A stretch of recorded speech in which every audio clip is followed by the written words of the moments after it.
Oh, I think we're live. I hit live. We didn't do the intro. Are we doing the intro? We're live now. Who cares? Let's go for it. Let's power on. Hello and welcome to Cinema Savvy. Yes, we're back with another watch along. This is tying in with our upcoming quiz that we've got going on Thursday, which is going to be a comedy quiz. And, you know, we put it out to a vote and we're doing comedy movies. And the winner by 1 point was Dumb and Dumber.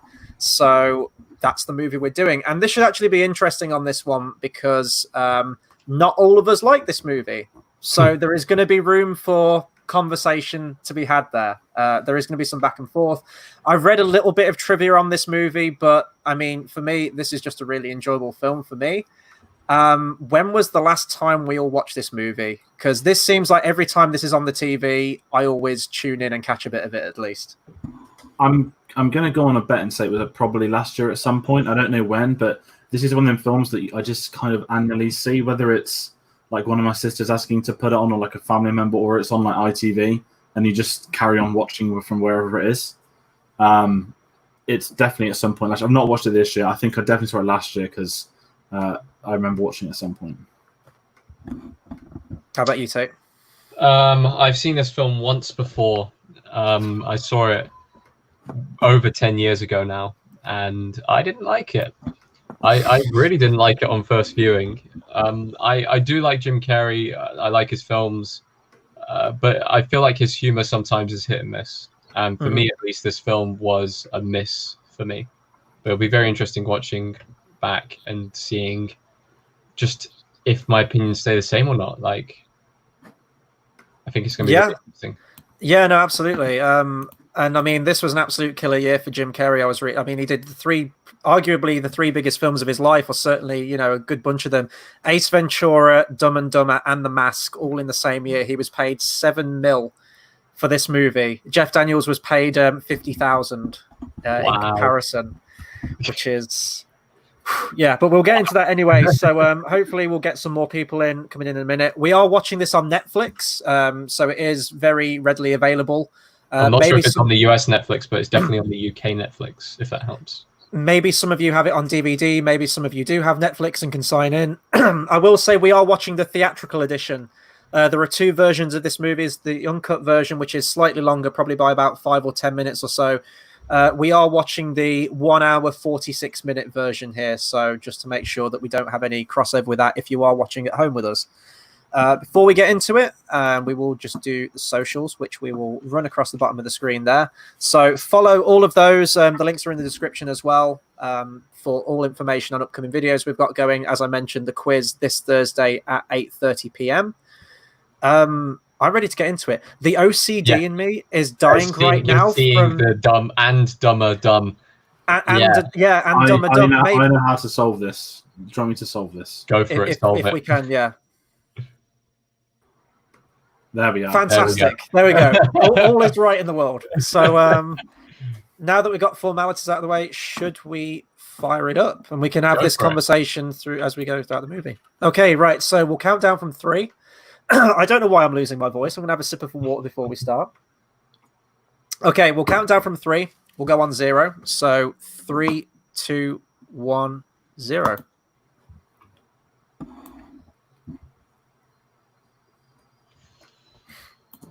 Oh God, it's loud. Oh, that was New Line Cinema before they got bought out by Warner Brothers, was it? They got bought out by? Or is it MGM? Whenever I see New Line Cinemas, I only think of Lord of the Rings. Like, it's the only film.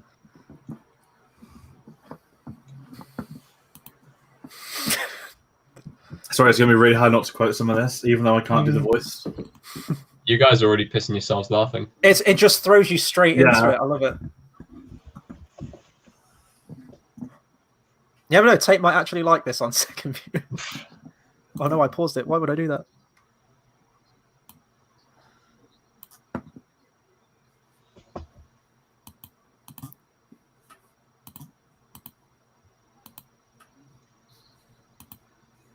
Can you guys tell me when he first says Austria? He's already said it on mine. Oh, has he? Okay. Oh, no, he just said it. Yeah. Good day, mate. That's what we're up to. Yeah. Okay.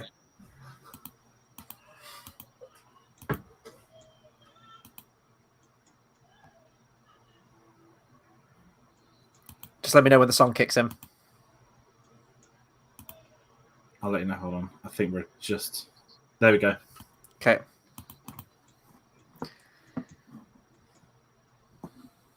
This is strange. It's like one of the only films we've got. There's like one of my favorite films I've never bought on Blu-ray.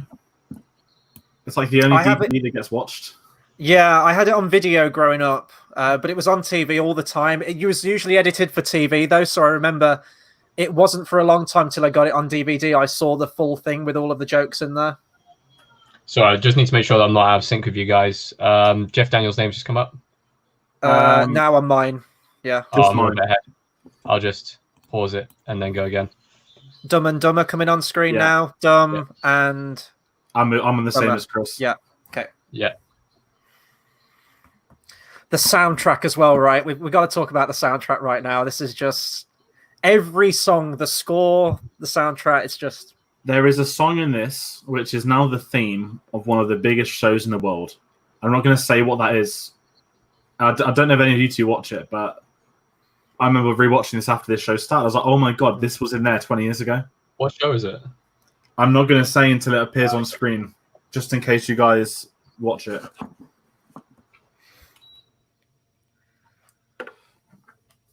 I'm actually really glad they cast Jeff Daniels in this because I think it was the studio that didn't want him, and that's why they went in with 50,000. They were trying to like deter him away from it because he was like a serious actor before this. He'd done a lot of dramatic roles. I mean, it's so versatile an actor, and this for me, this movie cements that. He's so good. One of my favorite performances of Jeff Daniels is from Steve Jobs 2016. He's fantastic in that. What was that TV show did for HBO? Oh, The Newsroom. He was winning loads of awards and stuff. I think it was The Newsroom. We got a comment from Jakes. George is definitely and. I'm going to take that as a compliment. That means he represents both, by the way. The light and the dark in the middle, perfectly balanced as all things should be.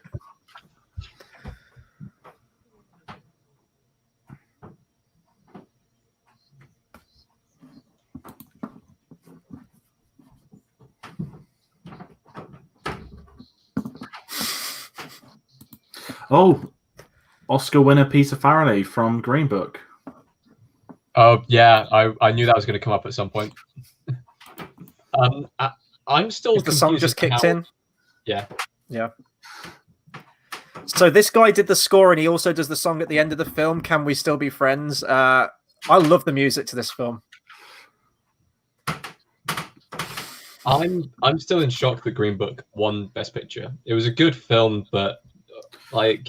What did it beat again? Klansman. The favourite was Roma, wasn't it? Roma. It's probably one of the weakest winners in the recent years, I'd say. Yeah, it should have been Klansman. So his chipped tooth there, I always thought that was like something they like made for the character. Apparently was actually Jim Carrey's tooth. He got it chipped in a fight with a school friend. He's had it capped, but he removed the cap for this movie. Yeah.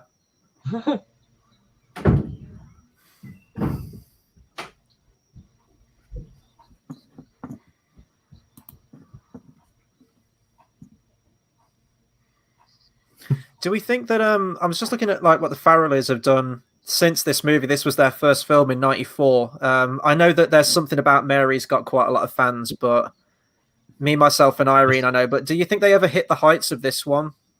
I know like Green Book, but it's very, very different in terms of their comedies. I'd say something about Mary, just for introducing the world to Cameron Diaz. Just like that is what that film is known for now. That and I guess the zipper scene with Ben Stiller. Yeah, I think the other thing is it's hard when one of your first films is one of like the best comedies in history as well. Like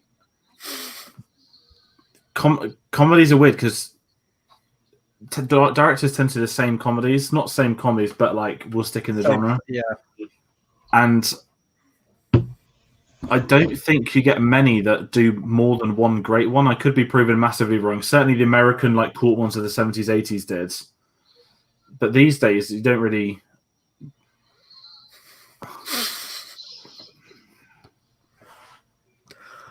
I always wanted that van. I still want that van. You want that van? Of course I do.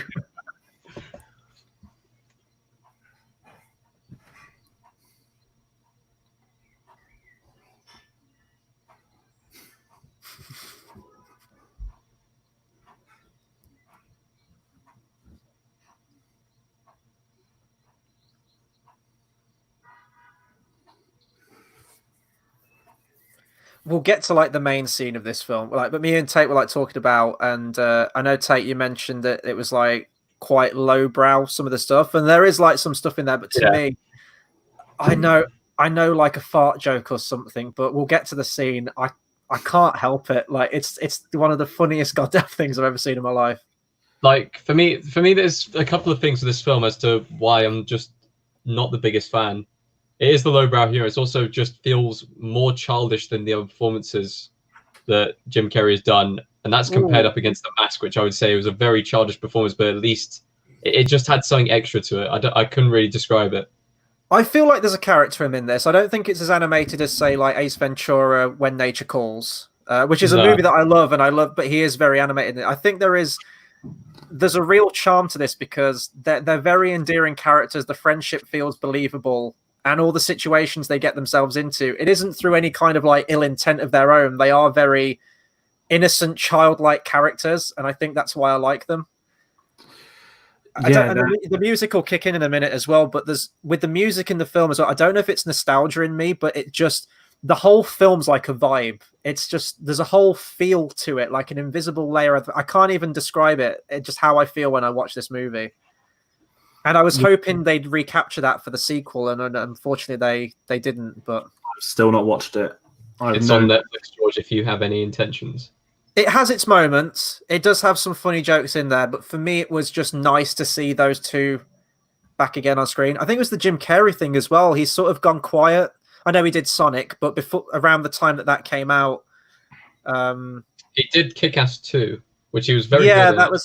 He wasn't in it all that much though. He pulled out of marketing, didn't he? Mm. Because he had the school shooting, and he just said, "I'm not promoting this film."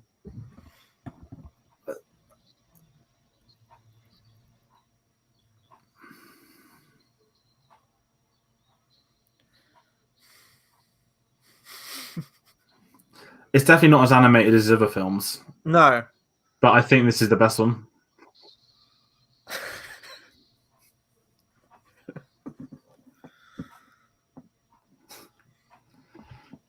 This is really not. Netflix doesn't give me it gives me the time. Oh, it gives me the timer on the side. I can check that if we're all in sync. Yeah, I'm on 1:37:03, 02, 01. Yeah. We all in? Yeah.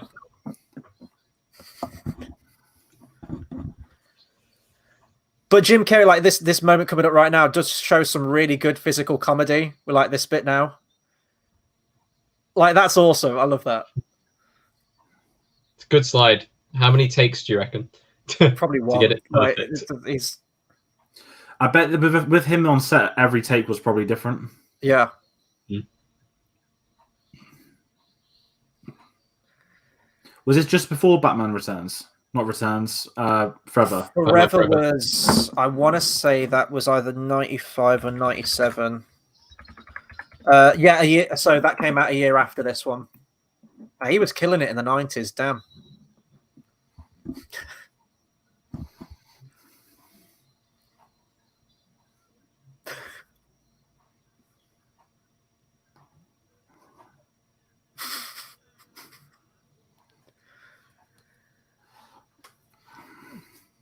But it's the bits like this now for me. This movie, they're just likable losers. Yeah, it just feels very human. It just feels very nice.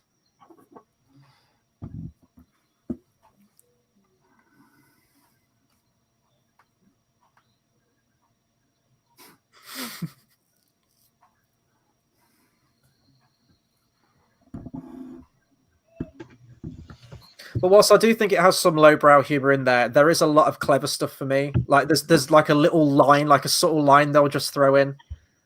I'll talk about my favorite line of the film when we get to it. It's when they're in the motel together in the hot tub. But How many times do you reckon you guys have seen this film? Oh God, Um, Jesus, I don't know. I couldn't give it not like Star Wars, but like probably on average once a year because we didn't have it on DVD for years. We used to watch it whenever it was on telly. I've watched it a lot. I have watched. I wouldn't be able to put a number on it, but a whole lot of times. It's probably my most watched comedy. Mm-hmm. It is one of those films for me. It's very rare with a film. I could genuinely watch this any day of the week, and I throw it on and love it, and not. I still haven't got tired of this movie, and I don't think I ever will. Because there are some comedies that have like diminishing returns, don't they? Where you know the jokes coming up and everything like that, but this is just.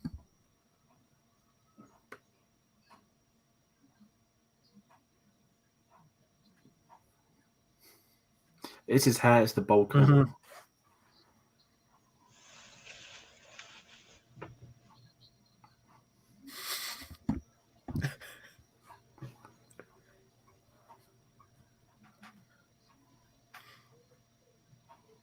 It's like I know we're doing a watch along and a commentary, but I also kind of like want to watch it as well.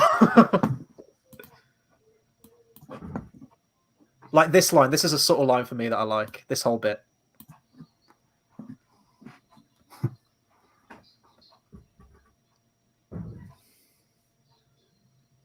Like that, like.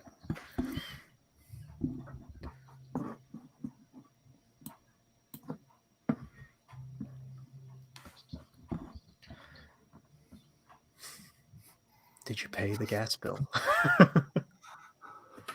It's like in the second one, they're in exactly the same apartment as well, and they completely made it to look exactly the same.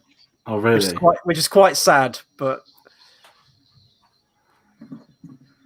I actually never watched the. I mean, this must have been really successful because they did. The prequel. I've seen that. See, I haven't seen that one, so that's where we're switched. I haven't seen the prequel, but I've seen the sequel. I know there was a '90s animated series they did as well. They did a lot of animated series on Jim Carrey stuff. '90s animated series of this. Yeah, they had like so it was Harry and Lloyd, and they had like a pet like beaver or something that was also their sidekick. Oh no, raccoon. I think it was like a raccoon. But they did a Mask animated series, Dumb and Dumber, Ace Ventura. Like there were a lot of Jim Carrey movie animated series at the time. See, there's an extended sequence there. Have any of you seen the uncut version? I wouldn't be able to remember what version I've seen. I don't know. Like, because it was always on the disc. It's whether I clicked theatrical or uncut. I think they were released separately. I think the uncut edition came out quite later. I think I saw the uncut one on TV one time. Oh, I love this. Oh, this, yeah. Red Right Hand, of course, yeah. Peaky Blinders. It was a very strange day when I discovered that this was in Dumb and Dumber. It's Cillian Murphy in a hat like that in Peaky Blinders. Peaky Blinders is something that I still need to get on. It's really good. The problem is the typical Facebook people overhyped it. So like the same people share a photo with Cillian Murphy and it's a quote about how to be a man, but Cillian Murphy or his character never said that quote. You know them Facebook people. Yeah. We do have a comment, by the way. Disney 65 fan says, hilarious film. Let us know if you're watching along with us or if you're just watching us reacting to a comedy. Must be a very weird experience watching people react to a comedy, but... When it's one... It's the bit in a minute when he goes back to the house. That's what gets me.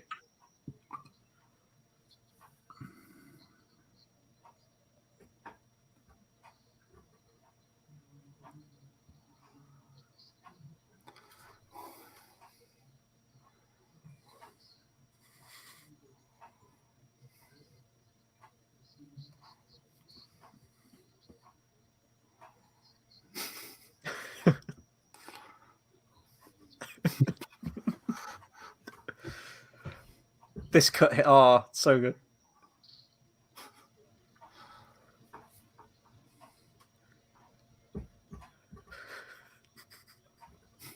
I didn't even see it coming.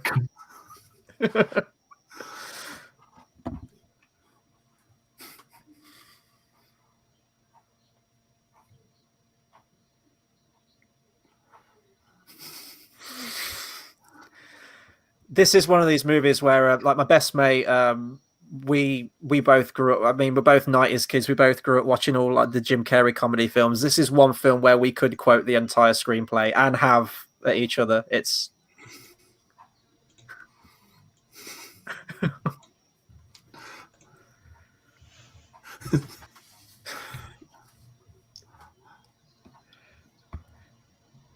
got no food. We got no jobs.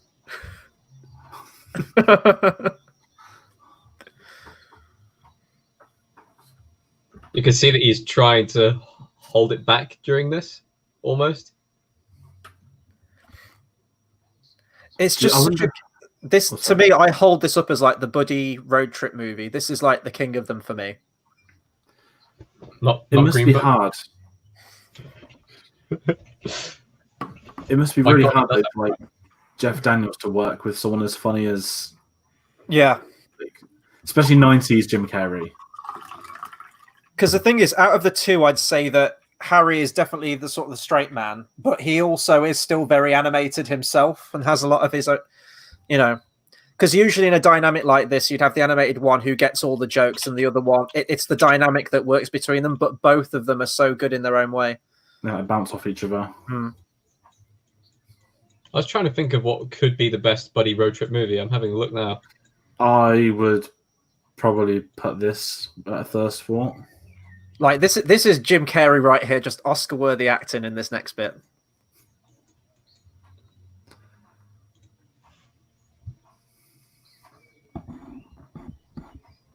Insert like the Joker theme here.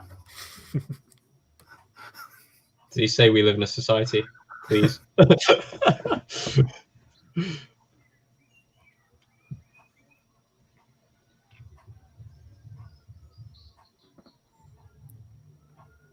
So I know it's paid off in a minute, but it's little moments of heart like this that just sort of elevate it for me. It all adds up.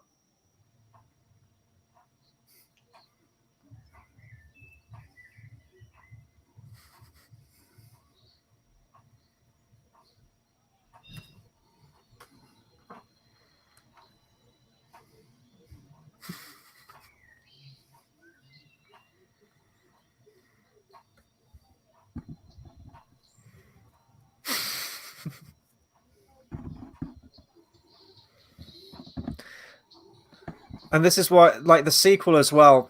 This is such a simple premise in this one. He likes the girl. They're driving to deliver the briefcase. That's it. And, like the thieves are after them. But the second one, I don't want to spoil it in case you do watch it, George. But it's just so complicated, and they throw loads of twists in, and it didn't need to be as complicated as it was. Isn't it full of cameos as well? I'm assuming. I mean, I haven't seen it, but I'm assuming it'll be a bit like Zoolander 2. See, Zoolander 2, I thought was all right. It was okay. I remember they have like Honey Boo Boo or whatever it was. Oh god, in it and stuff like that. So it immediately dates it in that way. Isn't Aaron Paul and Breaking Bad cameos or something? There's not them specifically, but there is a Breaking Bad reference in there, which is probably one of the best jokes in the film. But it looks very digital. It looks very green screeny and glossy, and it doesn't quite have this same feel to it. It's something that not many directors have been able to recapture or anything like that. Like the feel of putting someone in that time zone. I know that mid-90s, last year or the year before, was somehow able to put you straight back into the 90s, even with like how they directed the camera and how they edited the film and everything like that. But like, I've seen people attempt it, and it's almost like movies nowadays are too glossy, too flash to be able to kind of downgrade. Well, it's because they all film on digital, don't they? So it's all perfect and shiny. This is one of my favorite jokes of the film. This is like something South Park would do now. Yeah.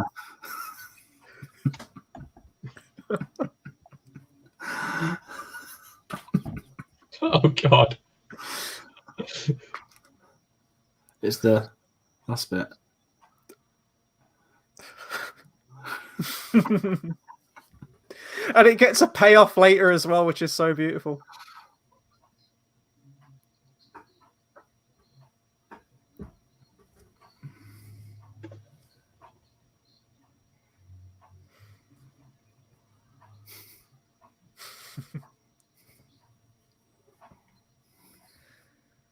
So if we're ranking Jim Carrey movies, it's. I Ooh. mean, we were talking about this before we went live, but Truman it's very difficult because you have serious Jim Carrey and you have the more comedic side. For me, I always favor comedic Jim Carrey because that's the one that I grew up with. Where would we rank his films? I've not seen Truman Show or. You haven't seen Truman Show? No, or is it Eternal Sunshine or Spotlight or whatever? Yeah, Eternal Sunshine of the Spotless Mind. Both are very good. Those are the top two for me, honestly. I put "I Love You" Philip Morris up there. I do enjoy that film. I haven't seen that one. The one with Ewan McGregor. Yeah, I'd say Dumb and Dumber's one. Oh, that's a hard one, without having them all up. I'd probably it's either a toss up between The Mask or Pet Detective for me. After that, I hear his performance in Sonic is very good. I haven't seen that. I wouldn't mind watching that.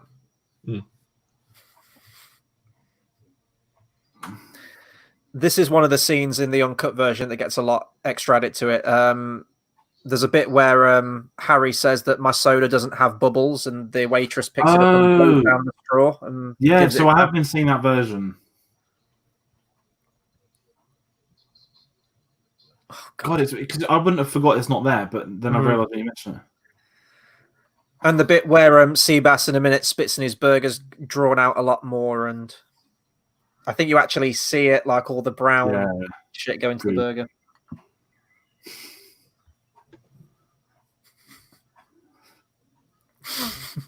It's the payoff that comes later on. Mm-hmm.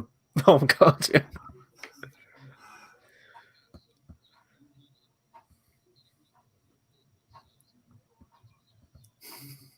It's like the most American thing. Mm.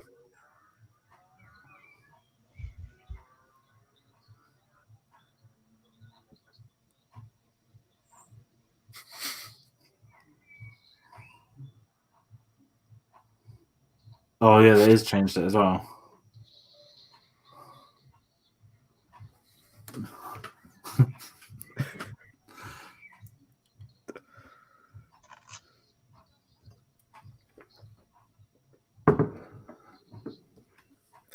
Okay, if you were in Lloyd's situation there, you were with a mate at a diner, and that guy came up, would you play it cool, kind of look away, like you didn't have anything to do with it, and let it all play out? I'd kind of look up and then look at a menu or something. Yeah. I'd pull my phone out and record.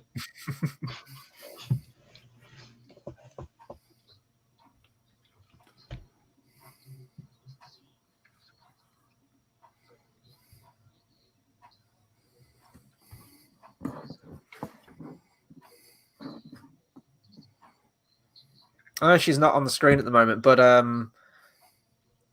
Mary was his wife, I think, during this time, wasn't it? They were only married for a year, I think, but I don't know if it was after this movie or if it was during it. I think it might have been just after, or around the time of filming, maybe.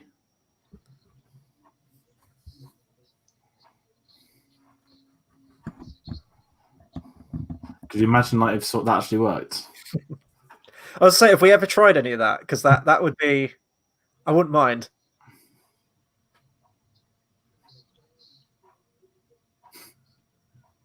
One day I will recreate this scene in real life. And hopefully he doesn't catch up to me half a mile down the road and slit my throat. Just don't try it in America. Yeah. Automatic machine guns.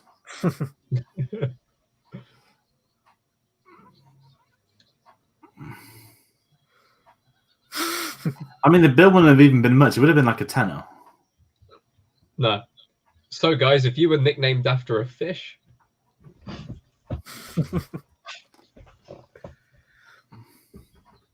Oh, it's such a great payoff.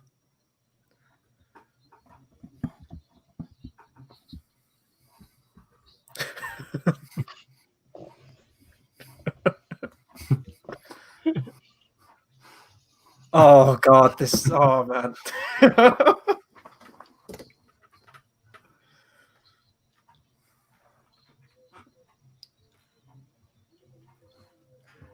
I mean, I got this in case I need to go during this whole stream, so. But are you driving?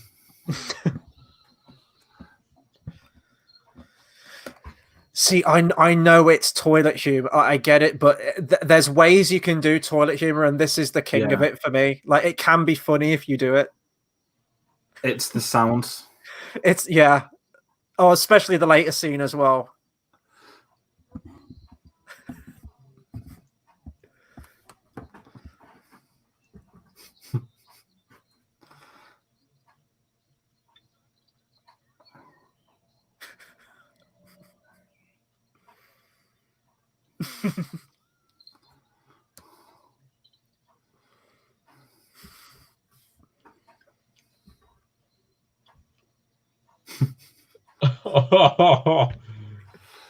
Okay, that one.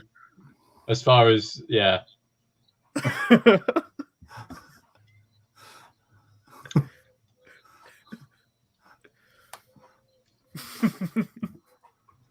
It's this line. Mm-hmm.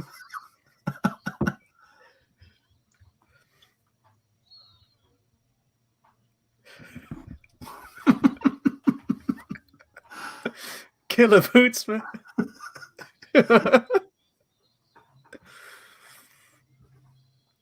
And that's the thing, like they're not doing it to be dicks. They're literally just they're so naive, and that's why they're so endearing.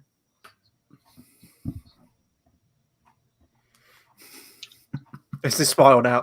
That smile.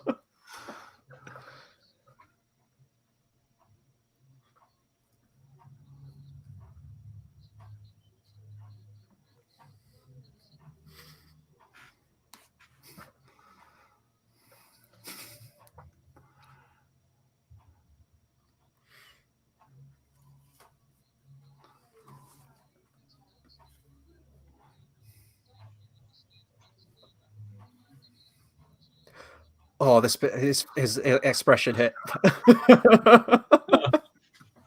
It's just. It is. Oh, the sound in this bit as well. It's so grim.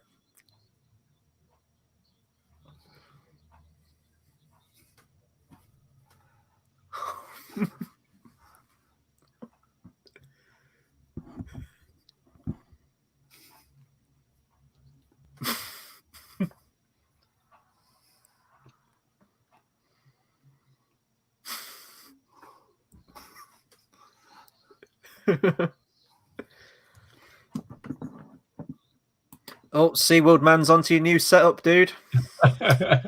George was. I am 2 days into redecorating. Tomorrow it will be done, but thank you for noticing. There's still a bloody wardrobe though. Not two of them this time, but yes, things are changing kind of. I'm on my laptop for those that don't know, so that's why it's really weird. Like when I type, my hands go up like the Emperor's lightning.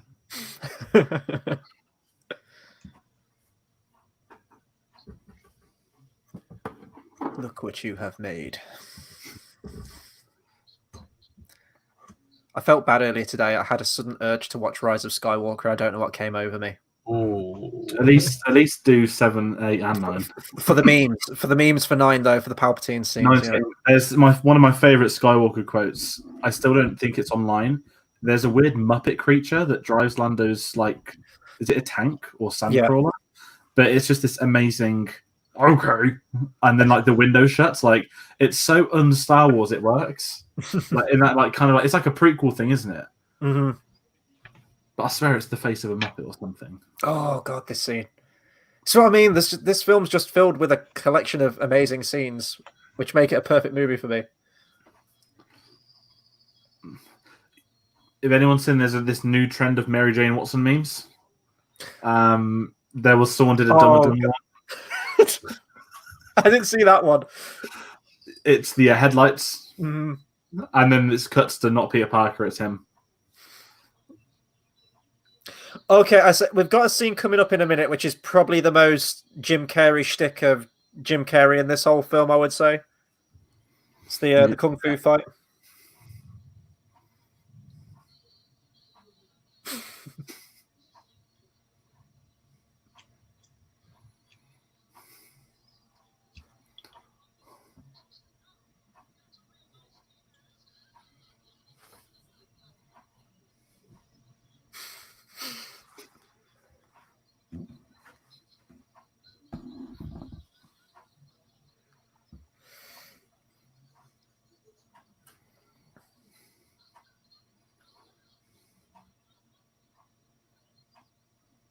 I'll try and find that swear.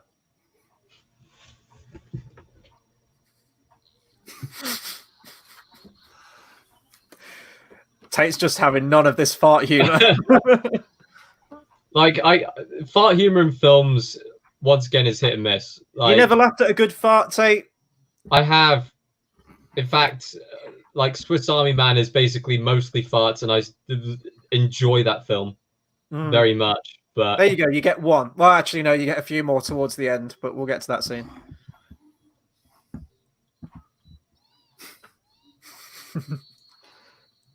It just reminds me of Brad Pitt now. Yes, oh yeah. Could you imagine if you just like deep fake Jim Carrey into Brad Pitt?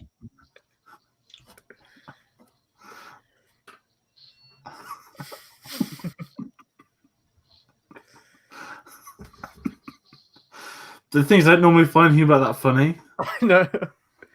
It's so random.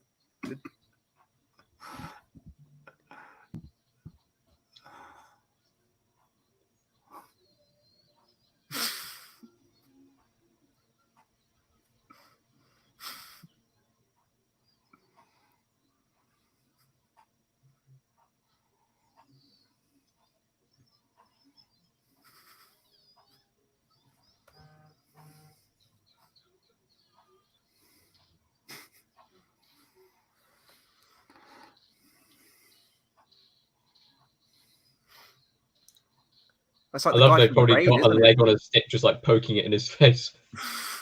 It's this bit.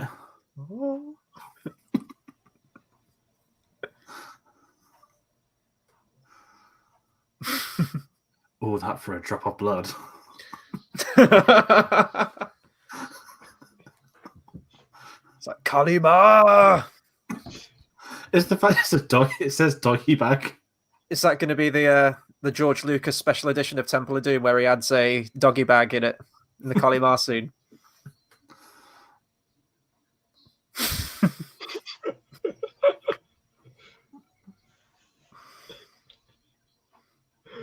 Welcome to Harvey Weinstein's hotel room.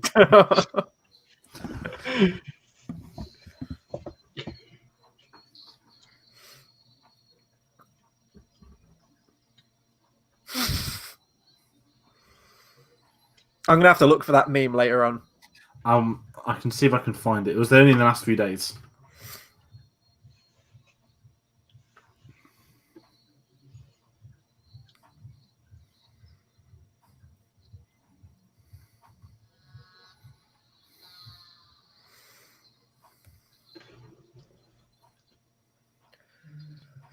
So it looks like we've got a couple of people watching. Let us know what your favorite Jim Carrey movies are. I'd say Jeff Daniels, but I think if you were to say like favorite, I think it's more TV, isn't he? Probably Jeff Daniels out of the two. I know he has done films, but I've not seen enough to put a fair sort of thing together. Oh, my favorite line of the whole movie right here. It's what Harry says in a minute.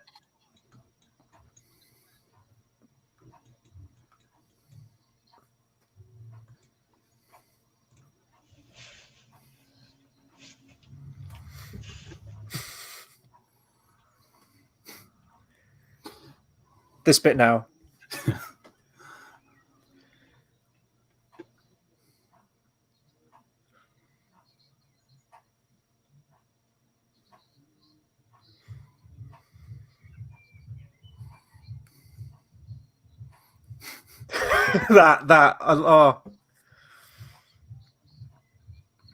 Because this bit features into the second one where it's Freda Felcher's in it, and she had a daughter, and she thinks that it's Lloyd's daughter, but also in the movie he kind of falls in love with who he thinks is his daughter. But then it turns out she's not, and is that the old boy trick? Yeah.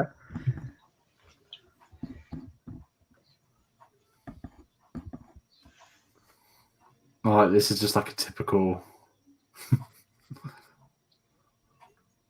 I don't know why. It always just reminds me of Jeff Goldblum. I see that. This is the big glasses. Could you imagine that had been Goldblum? With the greatest cameo ever.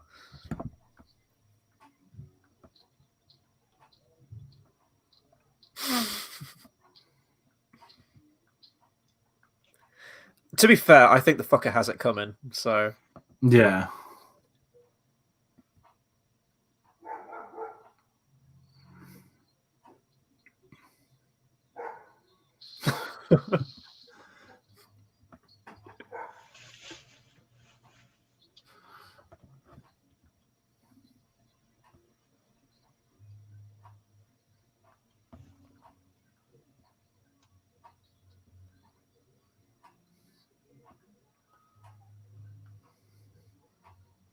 as if I was going to say, like, if I was going to give any criticism, it's not even a criticism for me. It's just if I'm nitpicky, I'd say probably like the whole antagonist thing of this movie, like him specifically, is a little weak.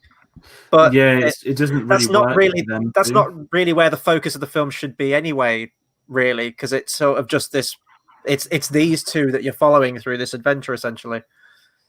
And I think they handle it really well when they kind of finish it with him, certainly.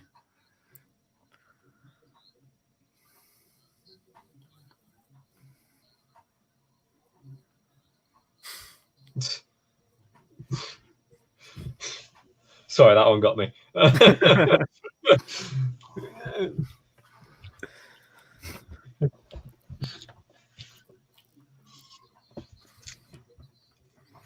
It's the New York accent that's... We got a Mockingbird coming up in a minute.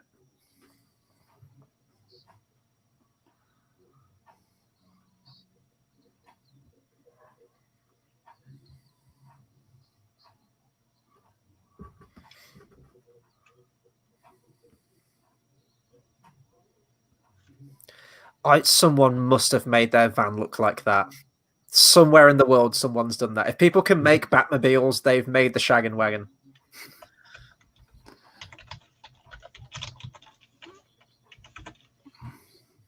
Yeah, people have. Just a quick search. I mean, the most popular, what's-it-called, Volkswagen camper van conversion is Mystery Machine, but I think the bit where I think you can see Harry laughing. I think you can see Jeff Daniels laughing when he does the most annoying sound in the world, because I think that was improv. You can see him break a little bit. One thing I do know about this film is a decent amount was improv. Look at his face. Look at Jeff Daniels' face.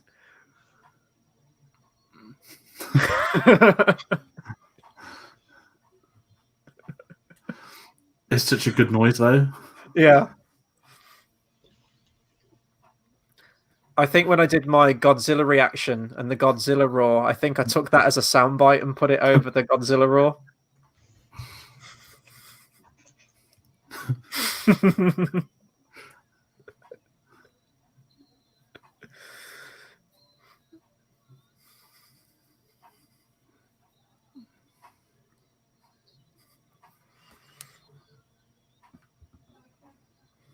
I don't know how he didn't break in this scene.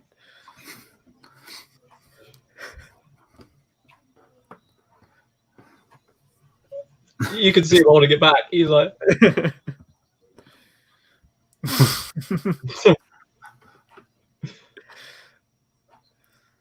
The Trump's America.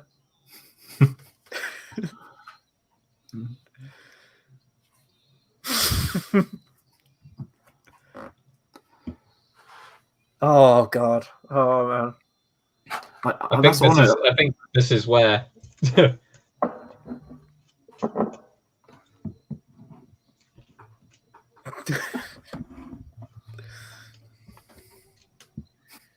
Do you remember the majority of this film, Tate, when it gets to it, when like the scene starts, or is it a little bit? Do you remember certain bits? I'm remembering a decent amount from the film, but I'm not sure whether that's just based off the memes of it. Right. Like, I know that this kind of part of the film was where I just thought it kind of proper tuned out after this bit. So. I haven't. Oh God, sorry. I say, do you think American diners are like this, like everywhere, like run down off the motorway? Are they like a shared jar of peppers that are just on every table? No way would I chip into those. I will say I've never tried the whole ketchup and mustard thing when I've had hot food. No. For me, I can't imagine it's ketchup helping. ice cream, vanilla.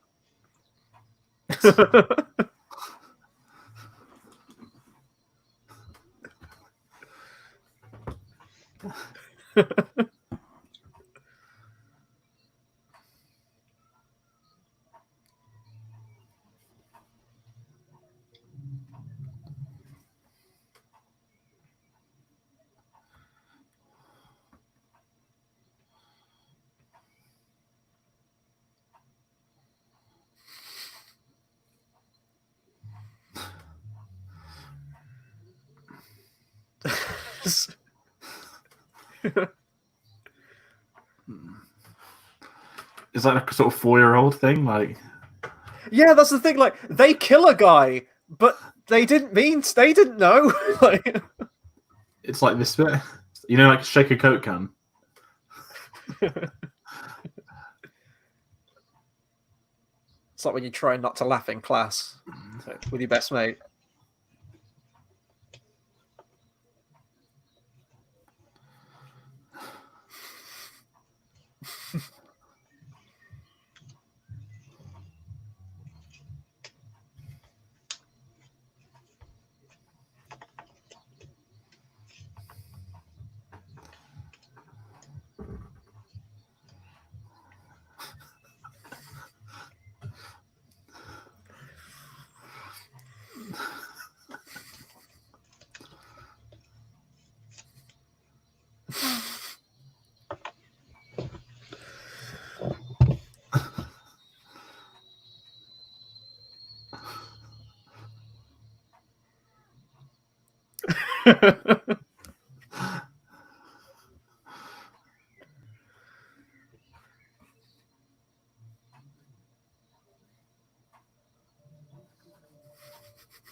Oh god.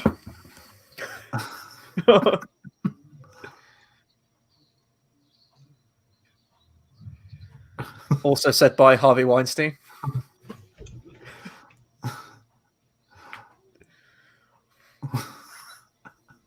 Pills are good.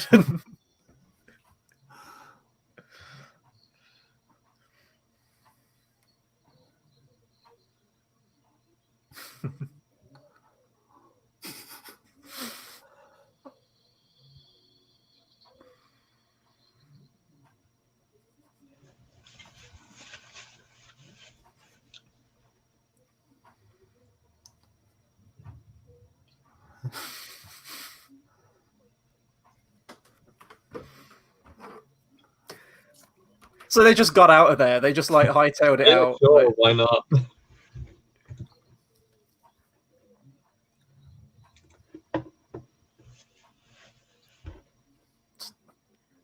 count the gurgling sound.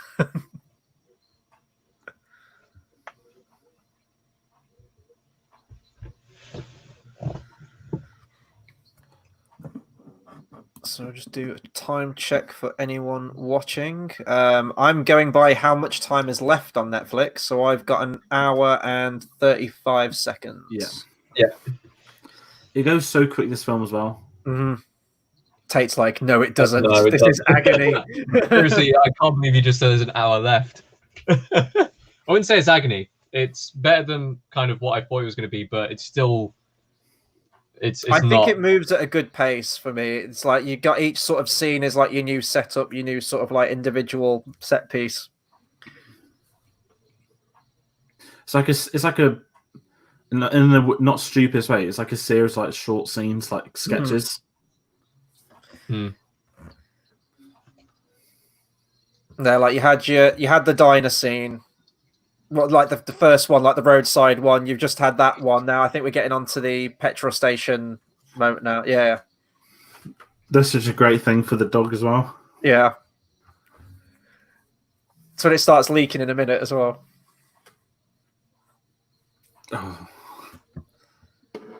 Oh, is this the? Oh no! When's the big gulps line coming? Have we missed that? Big gulps. It's like it just comes out. So he's like, "Big gulps, huh? Well, see you later," and that's it. Is that? I can't remember if that's now or a bit later. I don't know if it's in the other version. Oh, I thought it was in theatrical. I'm not sure.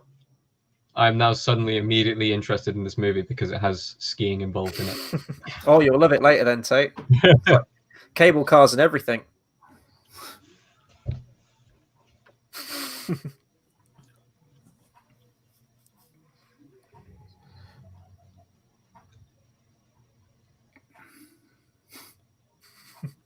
Have you guys seen Hot Tub Time Machine? No, I've meant to be okay. That's possibly. It's been recommended to me because I think it's 80s, isn't it? Oh god, this scene. This is really extended in the extended version.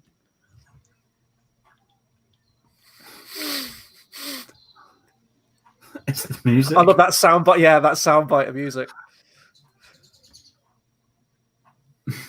Oh god, what would you do in that situation? Fucking hell! I'd like try and like crawl underneath. Just get out any way possible. Arm myself.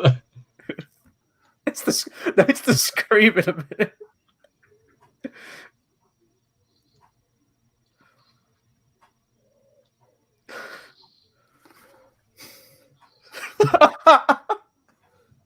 Oh, they've cut it. Yeah, there's the bit where he's got like the leopard print G string or something. Yeah. It's like, here's your happy place.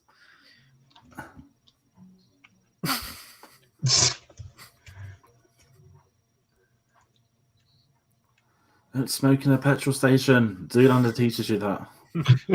No, Zoolander teaches you not to have gas fights in the petrol station. True. Chris, you've still not seen, have you? No, I was going to say that could have been one that got nominated. I hadn't seen that. There is in the comedy category. There's so many, so many. Like we could have gone old school with like Blazing Saddles and something like that.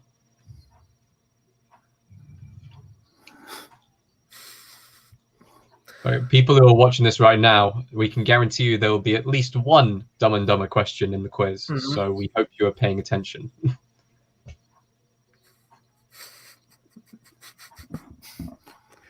I forget he's in 101 Dalmatians as well. Yes, yeah. He was like a video game designer or something in it, wasn't he? If I remember, was he like he was the dad of the family, I think.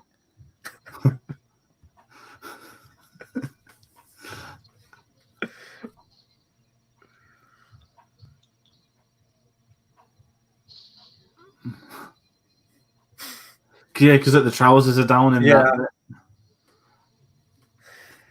The bit in where they're in the hot tub as well. There's a whole scene where Jim Carrey's got the glass up to the wall.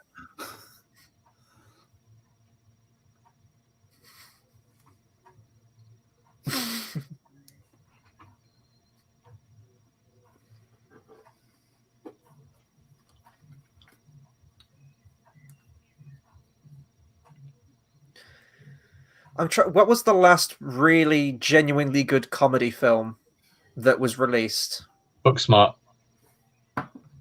Booksmart for there. I wouldn't put Jojo Rabbit as a comedy. I know it kind of is. Although I haven't laughed as hard as I have done in the cinema at Jojo Rabbit when we saw the screening, though.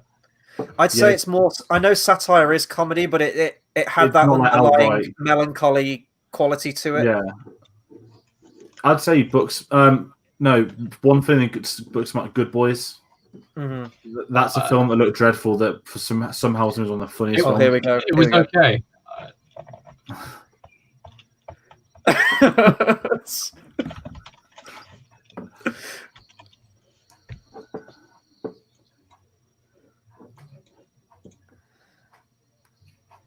Having gone on some road trips before, there's nothing better than driving across country to this song, particularly on the soundtrack.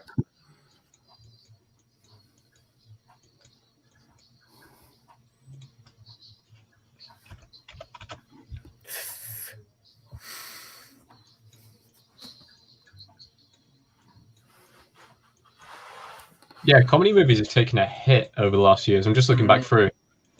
Jeez. I don't know if it's because I'm getting pretty... older and becoming more miserable in my old age that nothing No, makes me laugh anymore. None of you guys have seen Sorry to Bother You yet, have you? I've never even heard of it. Is that the? It's a Lakeith Stanfield film. It's really weird. No, I've not seen that. Really weird. I'll be honest. Put my light on. Baywatch wasn't the worst. Jumanji was actually pretty good, I have to say. I don't know if Jumanji's a comedy though. The Big Sick was a good film. Love that film. Death of Stalin. There we go. Yeah, Death of Stalin was good. I think most comedy stuff they're trying to get into TV now. I think they're all like What We Do in the Shadows got renewed for season 3 last night. Yeah, I think comedy formulas are starting to go way more towards TV. Yeah, I'm just looking back through the years. Comedy has really not been kind in the 2010s. Like, it'd be difficult to come up with a top 5 list of comedies in the 2010s. You got the Jump Streets, but they were both very good. What We Do in the Shadows, that they were all kind of 2014, 2013 kind of years. This Is the End was okay, actually.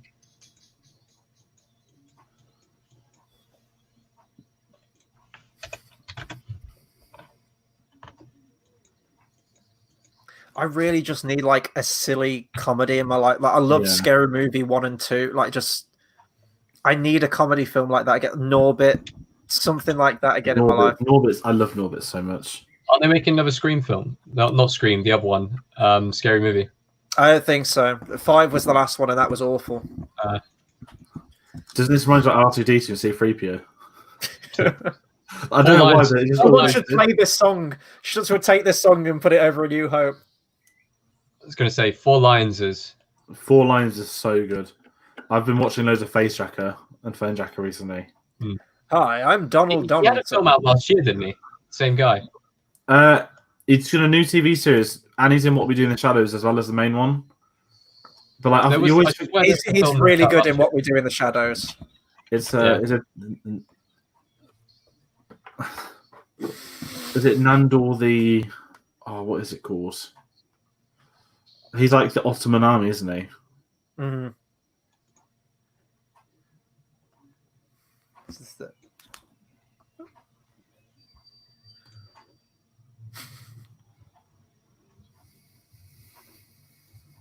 Oh, this line.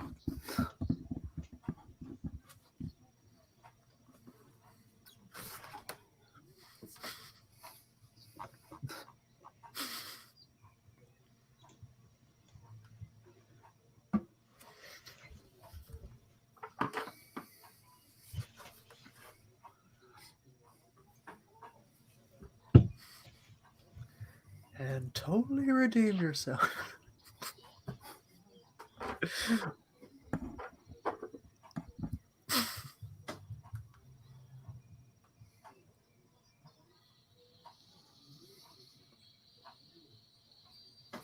How the hell did they fit on that?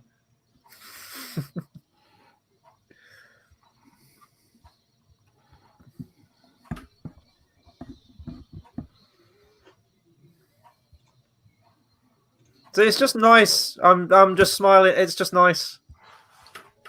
It's not like malicious or Like I love Seth Rogen, Franco, but you know a lot of their comedies like taking aim at someone or something.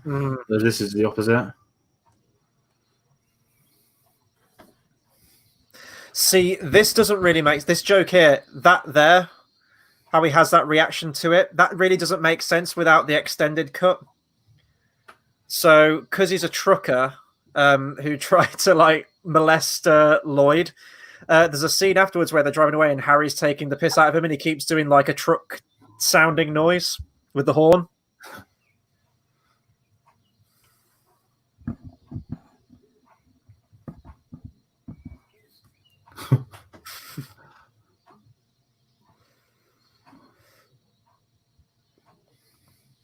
My God.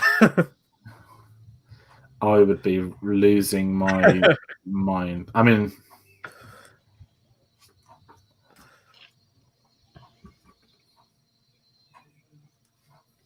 reminds me of the Back to the Future reveal shot. Is it in Back to the Future 2 or 3? My older sister always wanted to go to Aspen if she went to America, and like she always says it, The just because of ultimate this. pilgrimage. Yeah. You'd have to go on a bike like that, though. At least just round the corner on it, just make that bit. There's probably one there. Yeah.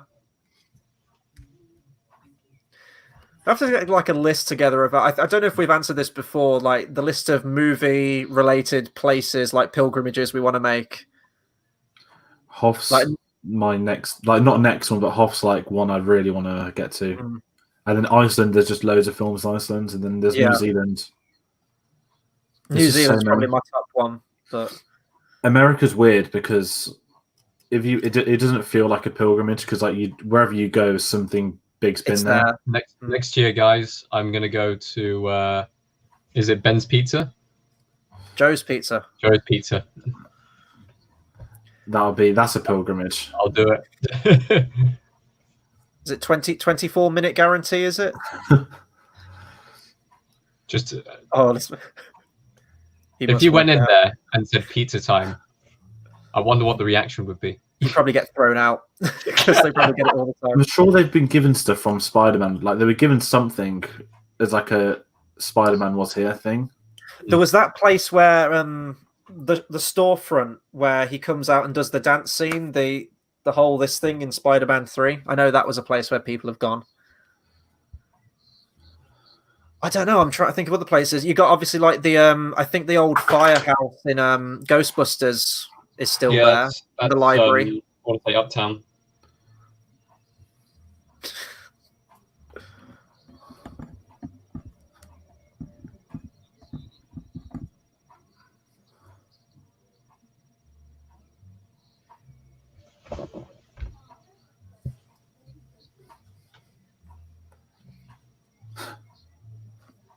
Oh my god.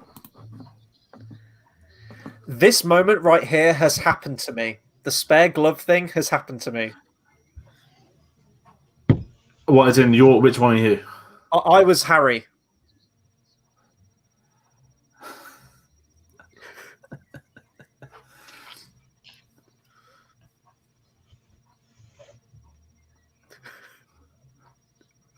I'm gonna kill you, Lloyd.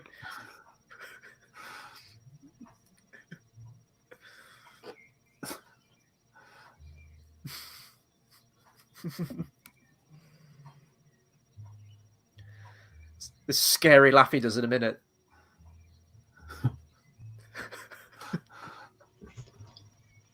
I feel like this film would be actually really well done into cut with Joker.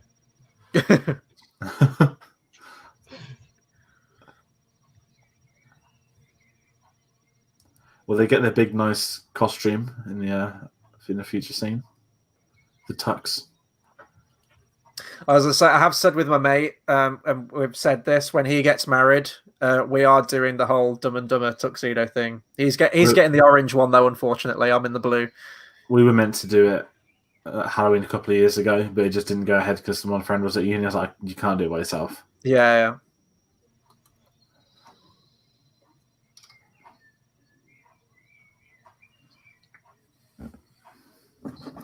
I was looking at who was originally meant to be cast in this thing. Steve Martin and Martin Short. I know they did a lot of collaborations. That would have been great. See, because I've seen these two, I can't imagine anyone else in these roles. Have you seen the film The Jerk with Steve Martin? The what? Sorry, the Jerk. No, I haven't seen that one. Very similar kind of character style. He's very dim-witted and everything like that. Apparently, I think I've only seen him in like 3 films. What, Steve Martin? Yeah, I've seen Pink Panther. Mm-hmm. Is he in Cheaper by the Dozen 1 and 2? Yeah, I think he is. Yeah. And then I want to say he's definitely another one I've seen. Were they 2 of the 3? I was going to say, were they 2 of the 3 Amigos? It was Steve Martin, Chevy Chase, and can't remember who the third one is. Martin Short. Oh, there you go. Yeah. 2 of the 3. I saw Caddyshack last year for the first time. I really didn't like it. Yeah, I was the same. I haven't seen Caddyshack. It's not. I'm not going to be like, oh, it's American. I think you have to be a certain age and backgrounds to appreciate that I went into it with that insane hype that it Yeah. kept being like held up to, and I didn't really care for it.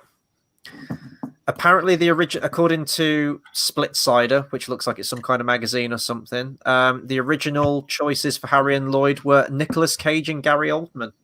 Fucking hell. Oh, that would be weird.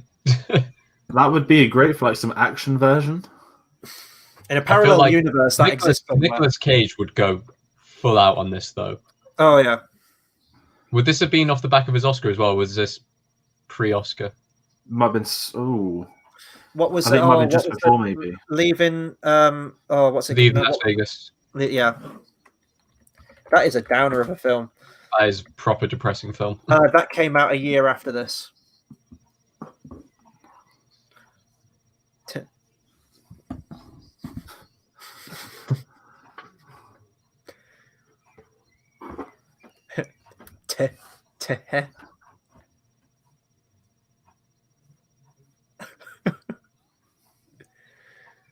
But he reads the moon landing article later on in the movie, so he knows some words at least.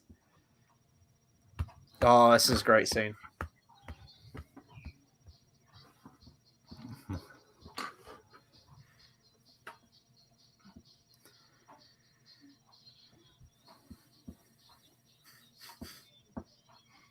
It's just a literal bowl.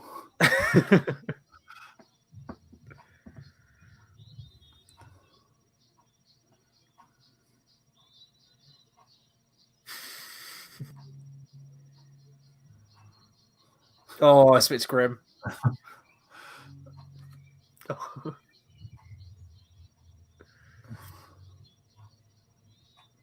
I love this.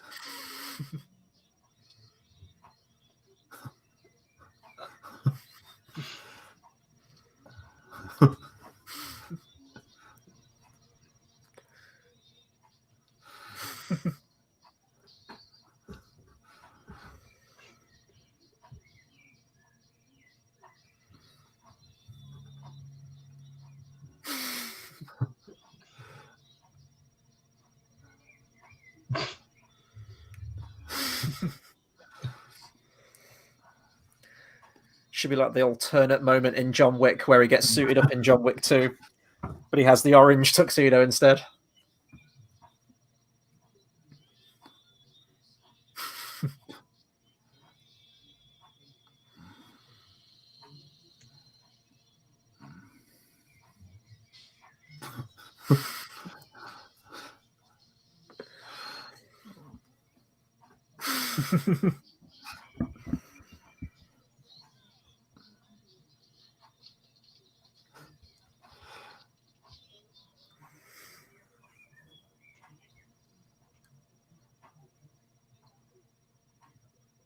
There you go.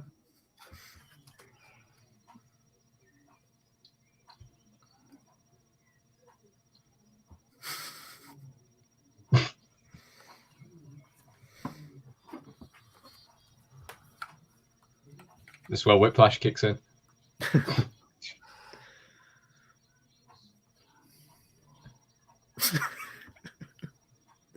Back of the legs.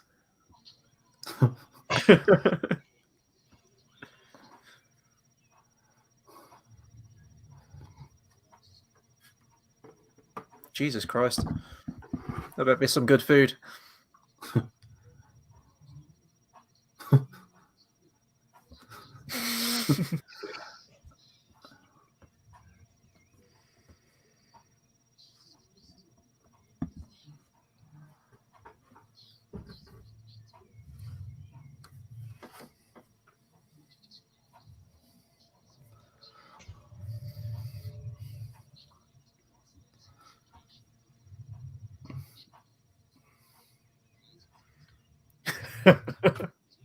Have you guys seen Tucker and Dale versus Evil?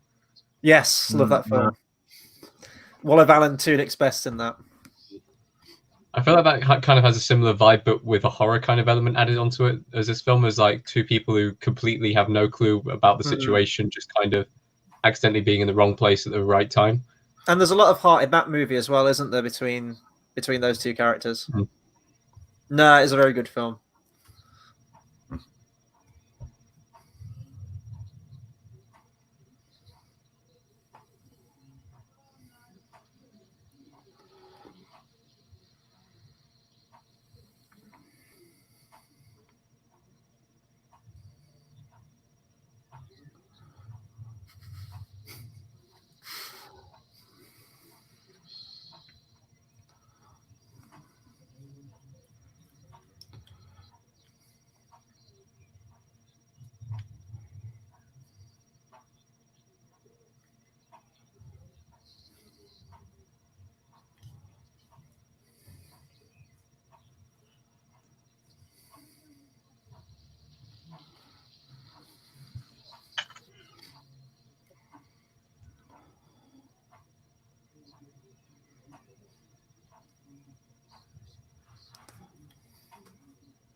An angel. I heard the deep space pilots talk about them.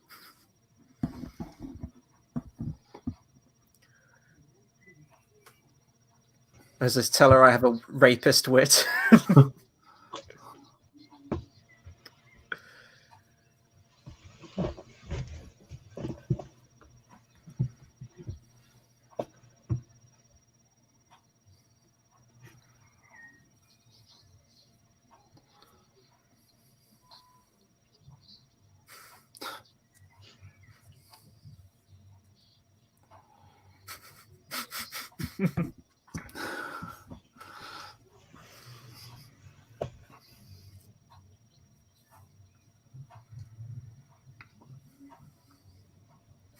Put out the vibe.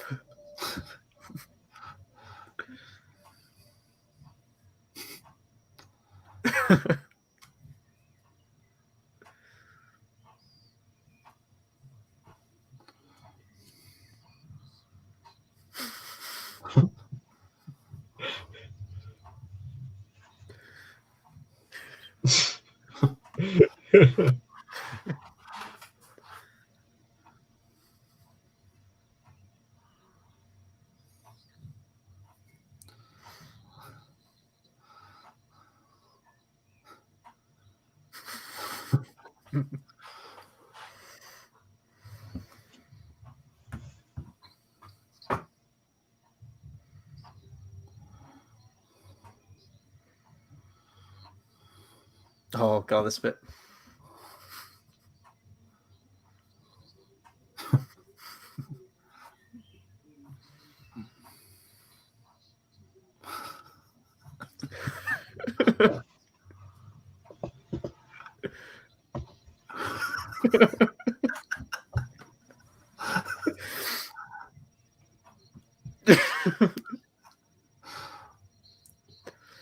Is the fact you can see him in the background for all of it.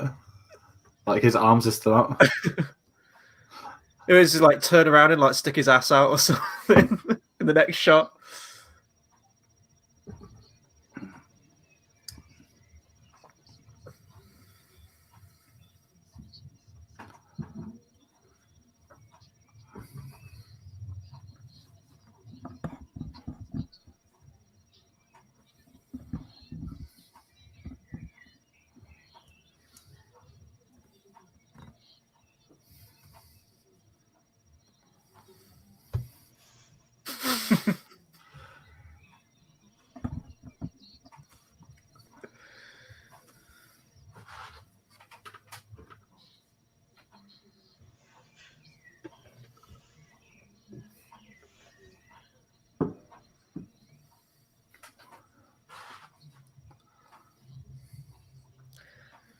Don't lead him on.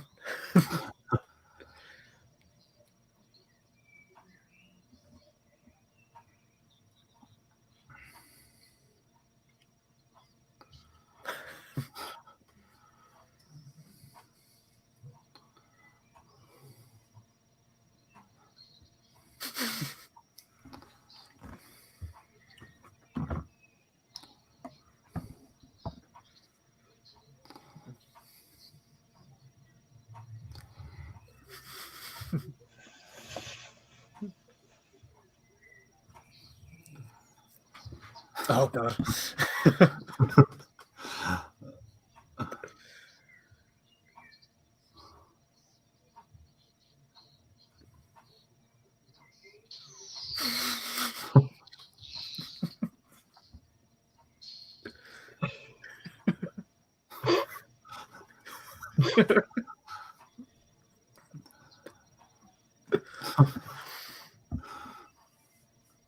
Oh god.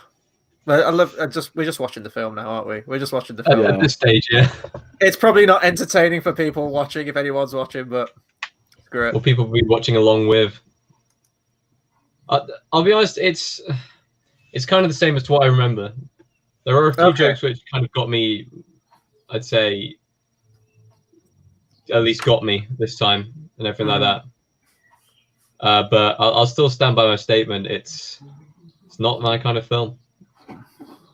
What is it about? Is it just not your humor, or do you think what is it about the humor in particular that you think Is it just subjective? I guess so. What do you think of the other Farrelly Brothers movies then that they've done? Like, I quite liked Something About Mary. Funnily enough, I mean, Green Book is Green Book. I don't think it should have won Best Picture, but there you go. See, I think Something About Mary. It's been a while since I've watched it. In all honesty, I think that's a lot more sort of lowbrow with some of its jokes in it. From what I remember, I mean, I can't really give a fair shot to it because it's been a long time since I've seen it. But I've only seen it, I think, once or twice. Something About Mary is a strange one. It never got me as much. And I really like Ben Stiller.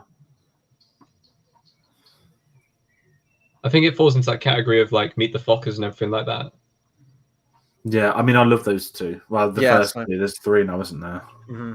Yeah, Little Fockers was the last one. Because we were discussing, like, when we first mentioned this film, and like when Tayte, you mentioned that you didn't like it, and we were saying, is it an age thing with this movie? Because I watched this when I was probably in single digits. At some point, I probably caught a bit on the TV, and then obviously it was all there through my teenage years. And I always think this movie is a movie made specifically for like teenage boys. I know, obviously, women like it as well, but that kind of sense of humor. So I didn't know whether this was a film, Tayte, that you watched sort of much later past that kind of point, but you watched it around the same time, didn't you? Around 9-10 when I watched it. So yeah.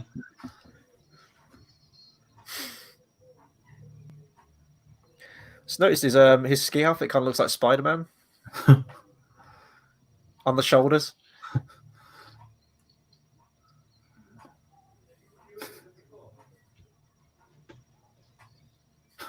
Oh.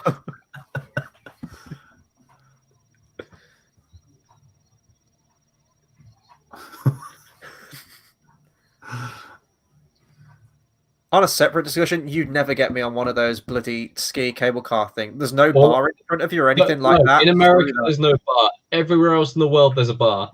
Nah, I'm good.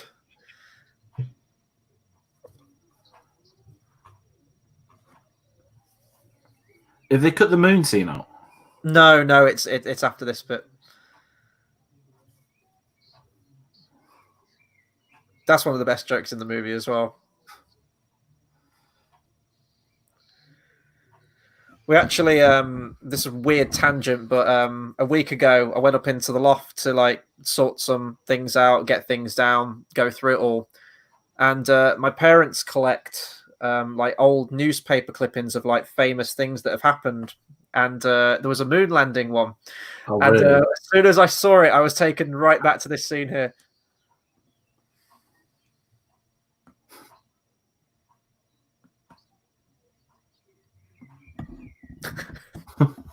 I've been in that situation.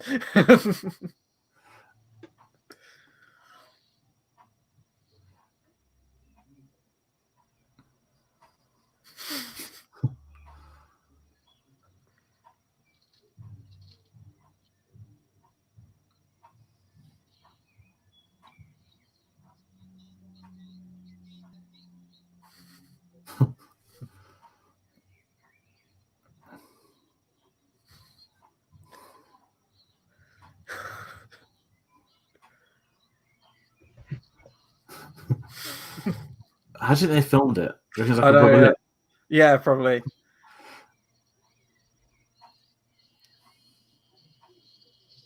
Oh, it's the sound, Jesus.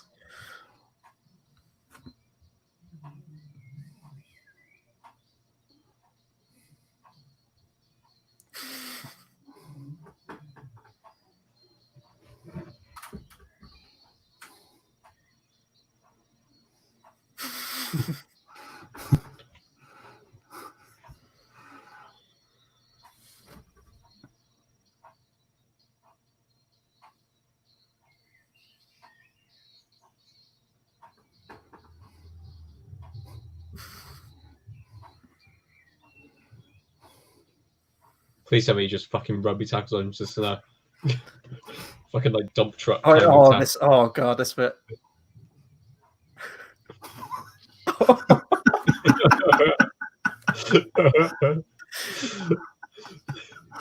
It's like how serious he is in the face as well.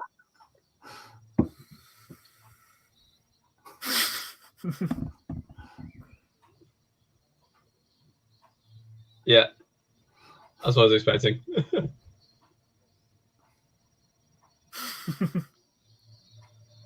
Like full on RKO or something.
Yeah, I think it's this bit now.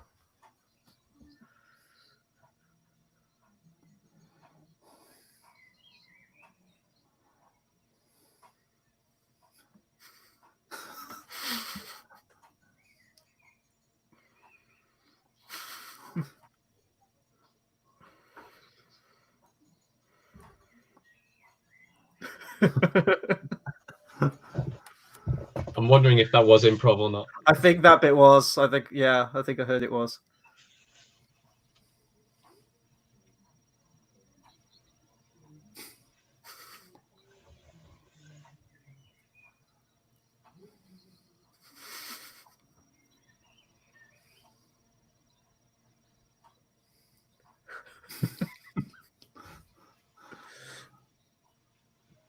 I mean, it's quite funny because that would actually work as a pickup line, but like, I know.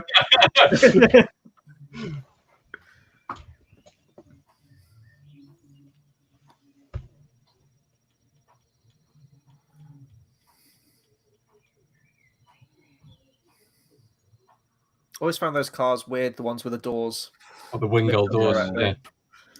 90s supercars are the strangest as well. They don't look very nice. Mm-hmm. Oh god, this reaction.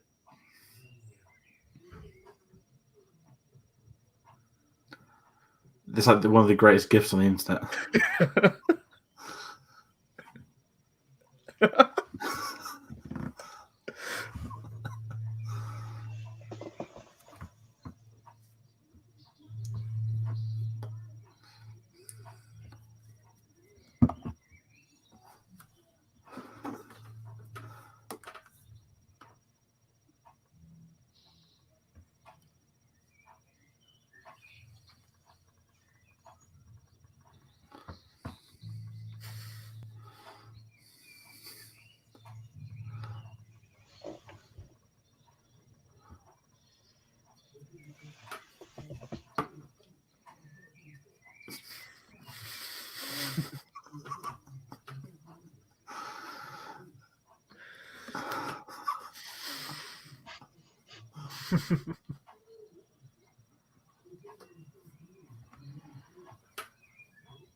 This whole next bit, just honestly, like Tate, I know what you're gonna say when it gets to the scene.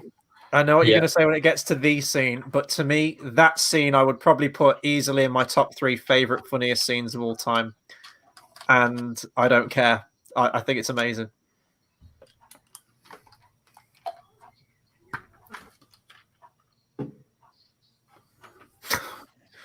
Could you imagine though? Like, Jesus, if you were in that situation.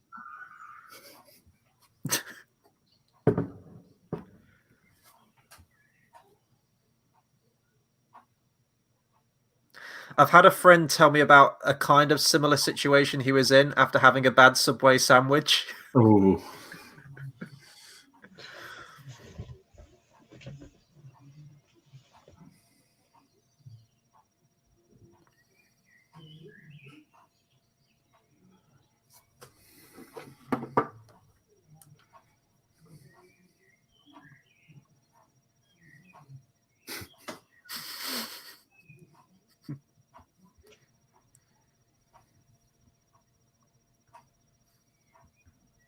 The sounds. It's the sounds.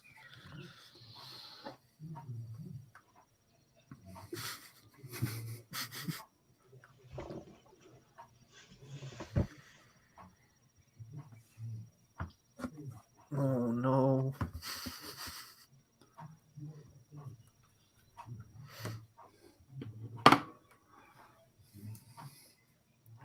There's a lot more of this in the extended edition as well, which is really funny.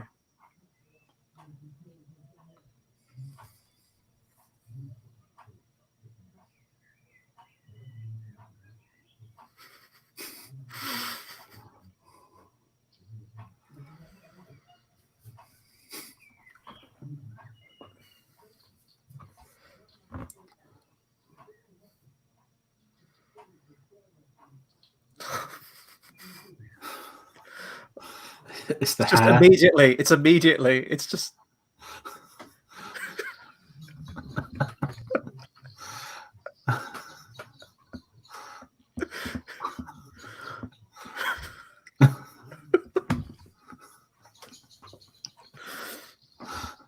Oh my god. I don't normally find this so funny, but I know this set the bar when I was younger. Yeah, yeah. Nothing will ever come close to this scene. Like, people talk about the bridesmaid scene with the food poisoning, but it's just not as good as this.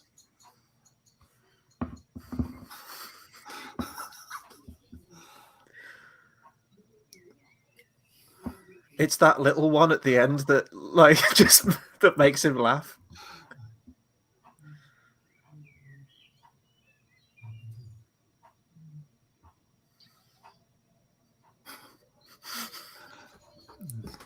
Oh god.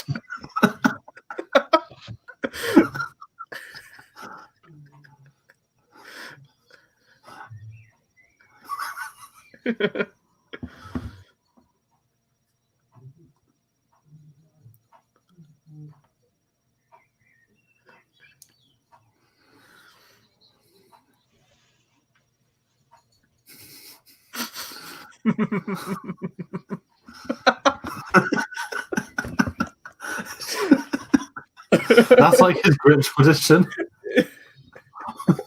That's his Joker laugh. Oh god, this payoff now on this bit.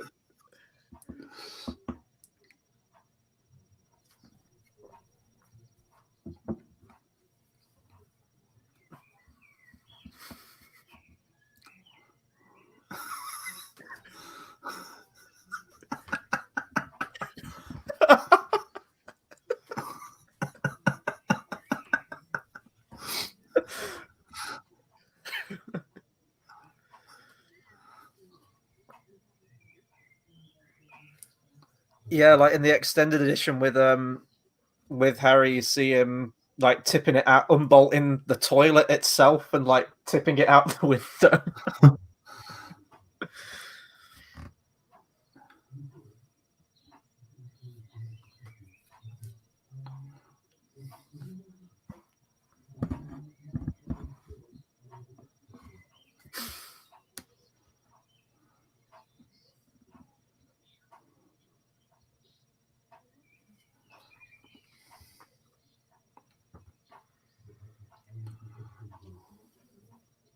Anyone use that line before?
I think we're not too far from the end now.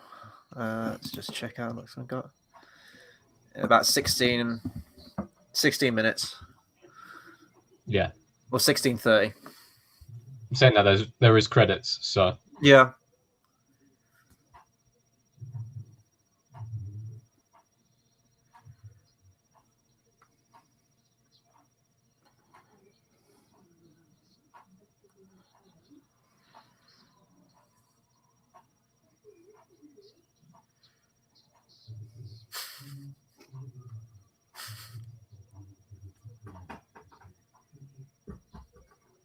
Has anyone used that line? Hope to God you haven't used this next one.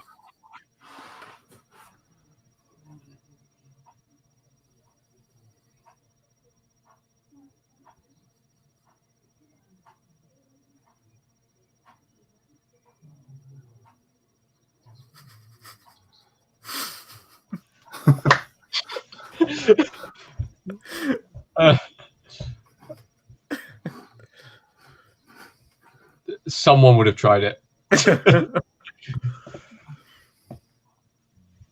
I mean, it could go either way, right? You've either get with someone who understands the reference and laughs at it, or someone puts you on some kind of register. Yeah.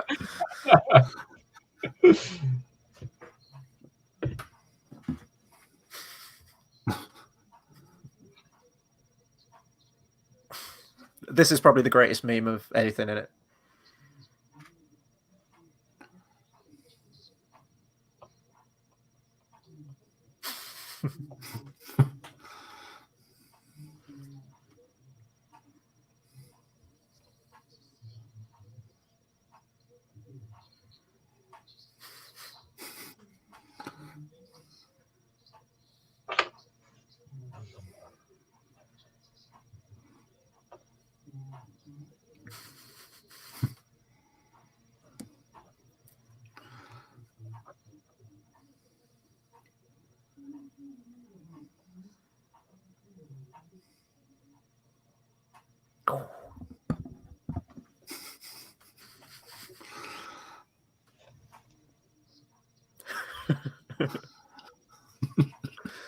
That's one of the best memes there is. Yeah, I like that.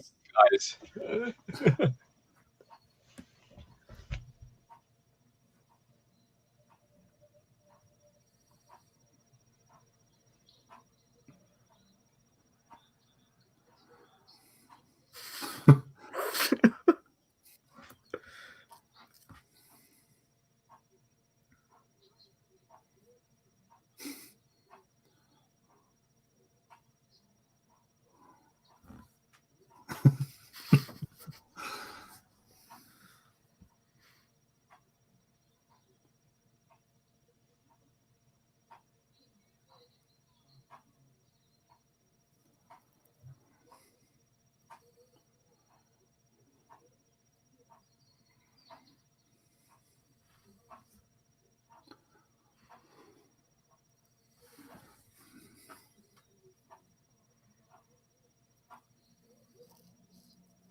Who is he? Like to them again? I think it's just like a family friend or something. Yeah, I think it's. Yeah, she said my family trusted you, didn't they? Yeah, I think it is. So I mean, it doesn't really go into it all that much, does it? It's very sort of surface level, but.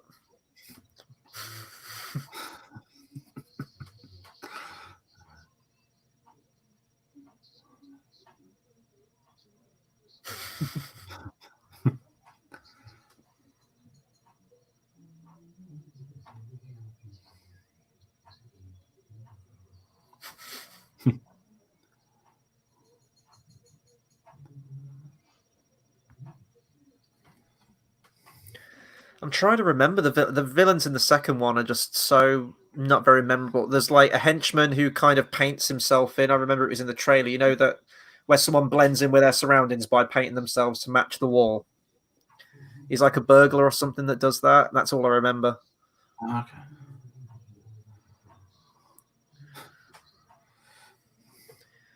It's like Dumb and Dumber 2 doesn't ruin anything. It's not like a kind of.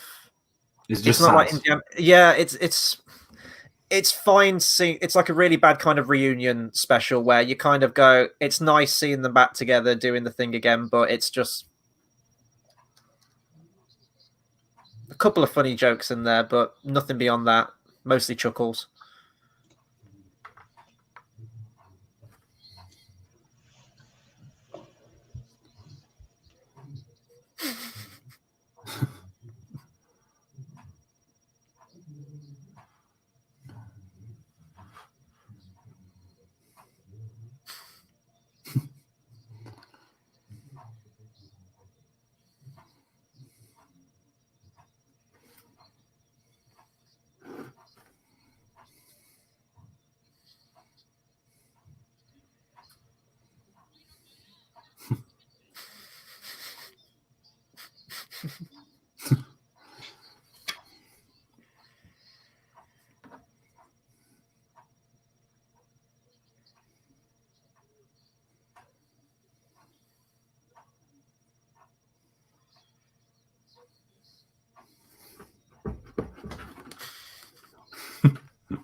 I'm trying to think of another actor that's anywhere close to sort of Jim Carrey's level of physical humor. The only one I can think of off the top of my head is like Lee Evans or something.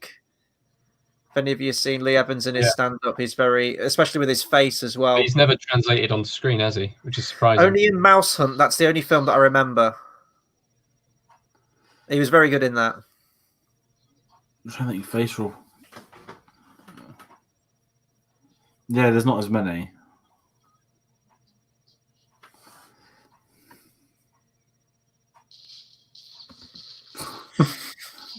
It's like the scene from Pulp Fiction.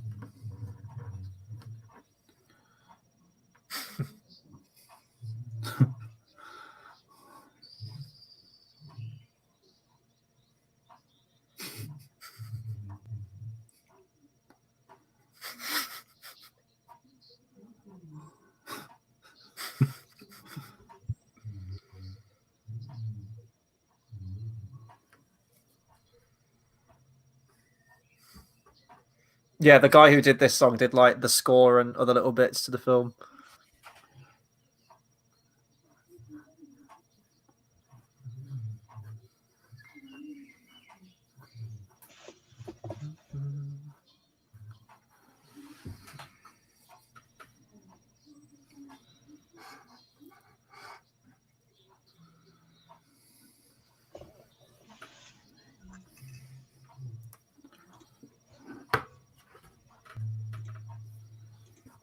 Do you think a sequel to this film could have ever worked? Maybe if it was made closer to the time, or do you think it always should have been? I know Jim Carrey's not really a person who enjoys doing sequels. I think he's only, off the top of my head, done Ace Ventura and Dumb and Dumber 2, and that was he must have been paid a lot to come back for those. I think there's always someone that can do it. Even like Creed as an example, who on earth would have wanted another Rocky film? Do you know what I mean? And yeah, someone had the idea that worked, and they were lucky to get it done. So I'd say no, but if someone has come around and done it.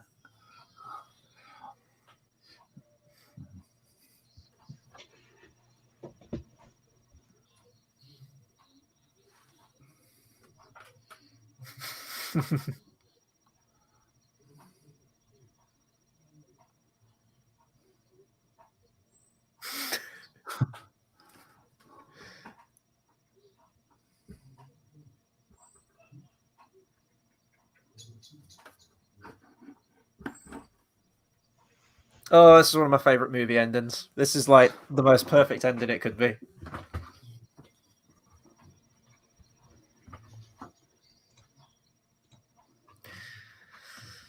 And it's weird as well because the sequel was done, not the prequel, but the sequel was done by it was the same directors, same writers.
Oh, I just know he does the run, doesn't he, that he was doing in the car earlier.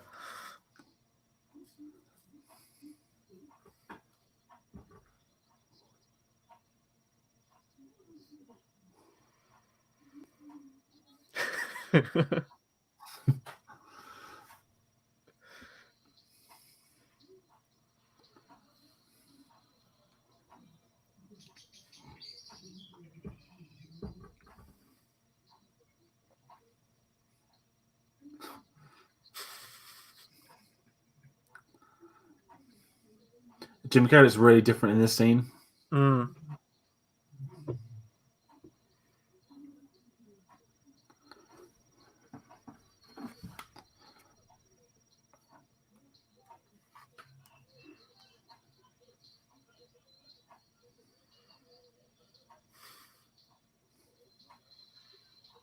And we're into the credits.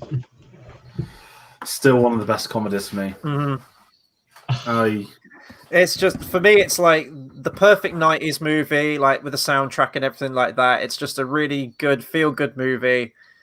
There's not a weak scene in it for me. It's just having like a day or anything like that. And I remember one of the units I applied to was the one I wanted to go to, got rejected from, which I knew I'd get. I remember, I knew it was coming, but on the day I got there, I was like, right, takeaway time. Let's get a pizza and let's get a Dumb and Dumber. I wasn't even in a bad mood, but when it's just like any occasion, if you're in a good mood, bad mood, anything, it's like put Dumb and Dumber on. I won't be watching this film again soon. I don't know if it's because they're like idiots that it's kind of like it doesn't make you feel better about yourself because you like them, but I don't know if it is also because they are idiots. Yeah, it's like I guess I'm not them, if that makes sense. It goes through a lot of types of humor with me. It's like you get the overly cartoony stuff like the dream sequence, which feels very much like, like a cartoon, like a Tom and Jerry kind of thing with the fighting, really over the top violence and stuff like that. But then you have some very subtle lines in there, which are very clever. And I think that the naivety of the characters, like Tate, when you mentioned where he was going in with the pickup lines, which obviously to her were coming across as actual, like he was actually trying, and he wasn't. He was genuinely that dumb. I think, I don't know. I think it works. Like the planets align with this movie for me. I think it's easily the Farrelly brothers' strongest movie in terms of their comedies. It was a match made in heaven for me with Jim Carrey and Jeff Daniels. I don't think, honestly, you could have got any any actors to rival that, what they had in that with their comedic timing. And yeah, just every set piece just works for me. It moves at a great pace. Yeah, so what if like the villain, like you don't really care about all that stuff. It's the relationship and the friendship between those two characters and the misadventures they find themselves on, rather than the main sort of overarching plot for me. And I don't know, it stands the test of time. It's I can watch this movie any day of the week. As I said, it's just a very, very easy watch for me. No, I know what you mean.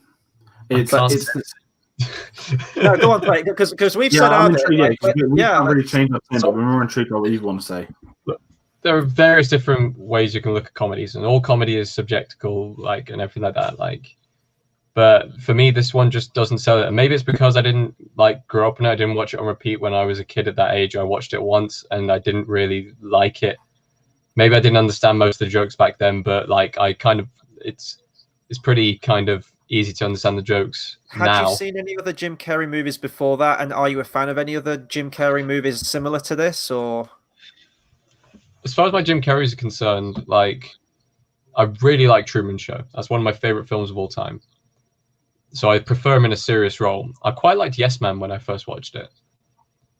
I know that one's kind of been sliding back and everything like that, and I quite like The Mask as well, which is, I wouldn't say similar styled humor. There is a difference in there. I can't really pin my finger on it. I think it's the kind of wacky humor without that kind of toilet humor dialed in. And maybe that's the difference there. Maybe that's just kind of my taste and everything like that. But at the same time, I do enjoy that kind of humor in other films. So I'm not, it's very difficult with maybe how you see films with different perspectives and everything like that. It holds up better than what I remember it being. But I'll be honest, I won't be watching it anytime soon again. Now, you mentioned the toilet humor, and like, don't get me wrong, like some films just throw a fart in there, and I'm just like, this is like the lowest form of like, I don't. But this movie, I don't know. It's that scene with the toilet. It gets me every time. It really does. There's like nostalgia, Chris. No, I genuinely think it's hilarious. Like, I don't. Comedies is really easy to drop off, like actual laughter. And this is one of the only ones. This Zoolander and some others, it's just carried on over the years, and that's what's strange because I don't normally get that with comedies. I don't know. It was interesting. That's why I thought this would be interesting, because it's the difference in opinion. Like when we do a lot of these watch-alongs, we always mostly tend to be on the same wavelength, but this, it's, we can have a conversation about it and sort of back and forth, but.